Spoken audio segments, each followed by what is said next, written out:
Hello दोस्तों, स्वागत है आपका मेरे YouTube channel let's study with Poonam में। गणतंत्र दिवस हमारे देश के संघर्ष और गौरव गाथा का प्रतीक है। यह संघर्ष का प्रतीक इसलिए है क्योंकि हमने 200 वर्षों की प्रताड़ना पर विजय प्राप्त कर ली थी, और गौरव गाथा इसलिए कि हमने आत्मनिर्भरता का प्रदर्शन करते हुए 26 जनवरी 1950 को अपने संविधान का निर्माण कर अपने आप को गणराज्य के रूप में स्थापित किया था। आज हम गणतंत्र दिवस के बारे में बात कर रहे हैं, लेकिन गणतंत्र दिवस पर जो चीज हमें सबसे ज्यादा आकर्षित करती है उसकी तैयारियों के बारे में बात करेंगे। और वो है क्या? वो है गणतंत्र दिवस पर कर्तव्य पथ पर प्रदर्शित की जाने वाली अलग अलग राज्यों की रंगारंग झांकियां। आज हम जानेंगे कि परेड में शामिल होने वाली इन झांकियों का आखिर चयन कैसे होता है। हर साल 26 जनवरी को दिल्ली के कर्तव्य पथ पर परेड में रंग बिरंग झांकियां निकलती हैं। इन झांकियों के जरिए देश की संस्कृति, शक्ति और तकनीक का प्रदर्शन किया जाता है। लेकिन क्या आप जानते हैं कि इन झांकियों का चयन कैसे होता है? दरअसल स्वतंत्रता दिवस की परेड का सारा कार्यभार रक्षा मंत्रालय संभालता है, इसलिए झांकियों का चयन भी रक्षा मंत्रालय द्वारा ही किया जाता है। हर साल परेड में शामिल होने वाली झांकियों के लिए एक थीम का चयन होता है। इस साल की थीम बेहद खास है, जो दो मुख्य मंत्रों पर आधारित है। स्वतंत्रता का मंत्र वंदे मातरम और समृद्धि का मंत्र आत्मनिर्भर भारत। इस साल इन्हीं विषयों के इर्द गिर्द सभी झांकियां अपनी कला और संस्कृति का प्रदर्शन करेंगी। परेड में शामिल होने के लिए इन झांकियों का चयन करना एक बेहद लंबी प्रक्रिया है, जो महीनों पहले शुरू हो जाती है। क्योंकि झांकियों का स्वरूप सांस्कृतिक और कलात्मक होता है, इसलिए रक्षा मंत्रालय और संस्कृति मंत्रालय मिलकर इस प्रक्रिया को पूरा करते हैं।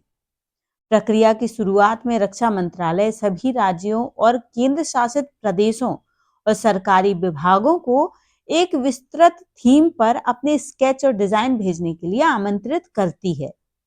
प्रस्ताव भेजते समय कुछ बुनियादी नियमों का पालन करना जरूरी होता है, जैसे कि इस साल किसी भी तरह के प्लास्टिक का इस्तेमाल नहीं किया जाएगा। इको फ्रेंडली सामग्री का इस्तेमाल करके ही झांकियों का निर्माण होगा। किसी भी झांकी पर लोगो नहीं लगा सकते, सिर्फ राज्य या फिर विभाग का नाम होगा।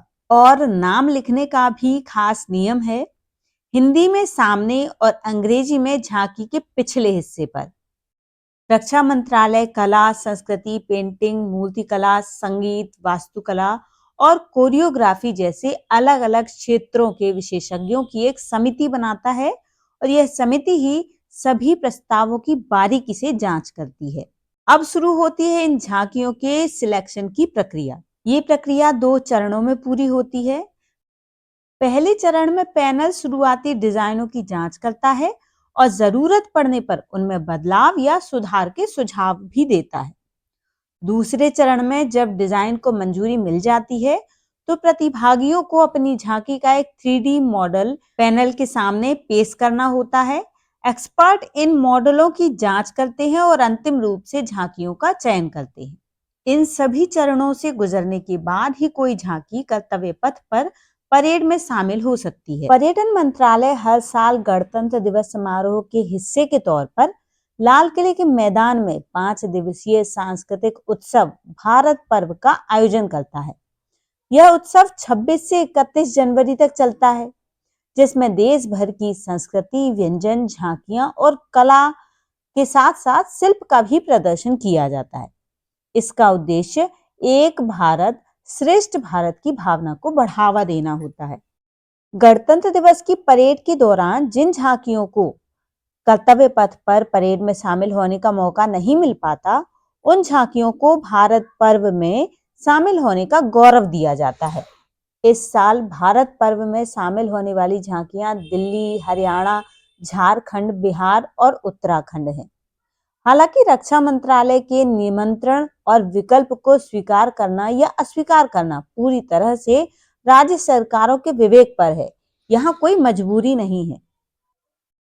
झारखंड की झांकी कर्तव्य पथ परेड से अलग भारत पर्व में देखी जा सकती है। हरियाणा इस विकल्प पर विचार कर रहा है, जबकि दिल्ली सरकार ने भी सकारात्मक संकेत दिए। कुछ राज्य या केंद्र शासित प्रदेश भारत पर्व में हिस्सा नहीं लेने के विकल्प के बारे में सोच रहे हैं। रक्षा मंत्रालय द्वारा भारत पर्व के लिए चुने गए राज्य और केंद्र शासित प्रदेशों की लिस्ट में शामिल है चंडीगढ़, दादरा नगर हवेली, दमन द्वीप, लद्दाख, अंडमान निकोबार द्वीप समूह, अरुणाचल प्रदेश, बिहार, दिल्ली, गोवा, हरियाणा, झारखंड, कर्नाटक, तेलंगाना, त्रिपुरा और उत्तराखंड।